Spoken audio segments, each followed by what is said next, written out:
C'est l'une des pièces d'exception présentées au cœur de cette salle flambant neuve. Son éclat a de quoi faire douter, mais cette armure date d'il y a près de 5 siècles. Et ce qui saute aux yeux, c'est sa taille. C'est une armure d'enfant, et c'est évidemment pas une armure prévue pour la guerre, mais c'est une armure qui a été créée pour l'apparat, pour démontrer la puissance, le pouvoir, etc.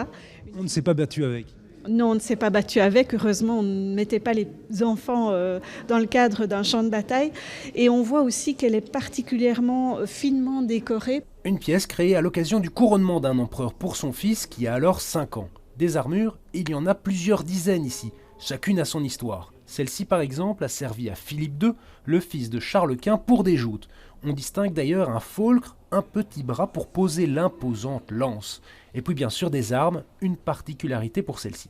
Il y a toute une série d'armes qui ont pris le nom d'animaux, comme par exemple cette corsec qui porte le nom de chauve-souris en fait. Et on va l'utiliser pour percer ou alors pour accrocher un cavalier et essayer de le désarçonner. Et le Moyen-Âge, c'est aussi le début des armes à feu. Certaines pièces ont voyagé au rythme des époques et des pillages avant de revenir à Bruxelles. Depuis 2006, elles étaient cachées dans les réserves du musée. Où les pièces sont beaucoup mieux mises en valeur, beaucoup mieux contextualisées, et où on a essayé aussi de rappeler combien le Moyen-Âge et la Renaissance font encore partie, par certains de leurs concepts, de notre réalité actuelle. Et oui, si le Moyen-Âge est souvent considéré comme une époque barbare, il a permis des avancées, en médecine par exemple, où les outils se développent, en technologie aussi, l'équipement des policiers s'en est inspiré, et même à travers la mode, comme le laisse deviner cette robe de célèbres créateurs.